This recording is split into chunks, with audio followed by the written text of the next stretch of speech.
Caitlin. I'm working with Michelle. Hi. And Lindsay. Hi. And we are going to go over a strategy called Quick Draw Review. We are using it in the middle school content today. And actually we're going to show you all subject levels just to kind of give you a taste that you can use this at every content.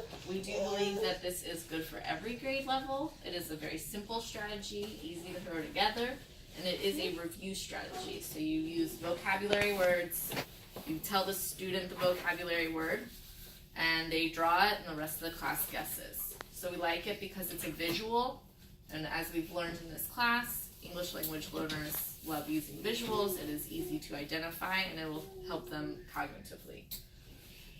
Alright, so I'm going to start with social studies just to teach the class how this activity works. And so I'm going to say, hey, I'm the teacher. We're going to do quick draw review. The concept is you call a student up. I'm going to give you your vocabulary word. And then you are going to draw it up on the board while the rest of the class is going to write it on their whiteboards. We've chosen to have them write on their whiteboard so that every student is actively engaged in the lesson versus doing a quick raise your hand if you guess it right, then you're the next person up. Okay, and we'll talk about that after we do a couple. You guys will remind me. Alright, so first vocabulary word for example is the triangle trade. And so I would go da-da-da, triangle trade, and then you guys are going to draw, and you're going to draw, okay, here's England, and Europe, and then we go Africa, and then we've got the United States, Florida, Mexico, and then Central South America. And you draw your picture showing the triangle. And eventually you should draw it enough that people can start guessing. They'll raise their board up. Okay? And so then they would write on their board triangle trade and raise it up. So it's really important as a teacher you show, look, my drawing, not the best. The point is to communicate and get the vocabulary word done. Okay? Alright. So the next, we're going to have Lindsay come up as a student, and she is going to do what subject? ELA. ELA. And so as the teacher, you're standing up here, you have your vocabulary words, and I'm going to say da-da-da-da-da-da. So now Lindsay knows what the vocabulary word is. And the rest of the class is writing down what they think it is.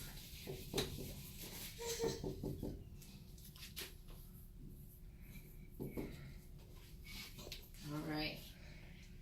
Do you think you know?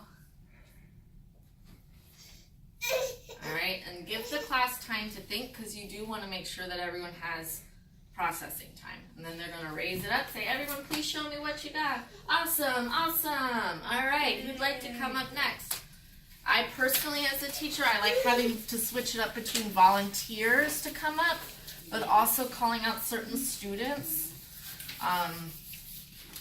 to make sure that everyone is actively engaged in learning. And then also you could say like, oh, I know Miss Price here really needs to learn fractions. So I'm going to give her a fraction. So it gives you as the teacher control over what things students are learning and focusing on. So I'm going to say, oh, Miss Price, da-da-da-da-da. I give her her vocabulary term. This is math. So she's doing a fraction. She's going to show them what. And then they're going to guess what kind of fraction it was. And then they raise the boards up. Excellent. We all got it. But this also gives, as a teacher, this also shows that the student that's drawing knows the word too. Because I didn't tell her, draw me a pie with 3 separate pieces and shade it. I said, draw me 1/3. All right, are you ready, sir? So now we're on to science. We were going to have our... So this is the lesson we actually started with, and then we were like, we should really show everybody that it's all content available. So I'm going to have him draw his word.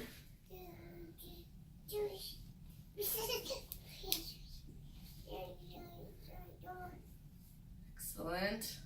Very good.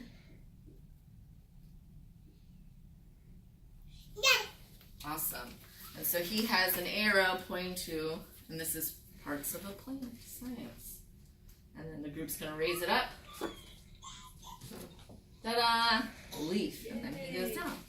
So after this, what we had talked about is how do you pick students. You can do random sampling as far as your popsicle sticks, the different softwares that do random sampling. You could do alphabetical order so that it is fair and equal and just. Or if you really want to pinpoint certain kids for certain subjects and words because you know they're struggling with it, or really great, if they need a confidence boost, you can select them as well. Ooh, lifelines. Lindsay reminded me that sometimes if a kid gets stuck, they can have a lifeline and a friend to call them out. So you could say, I give this kid the word, they really don't know it. Okay, give them another friend to help them out if they really are stressed out. Because as all of us know, videotaping right now is not everyone's favorite thing, so sometimes you want a little support. Second thing that I love are anchor charts.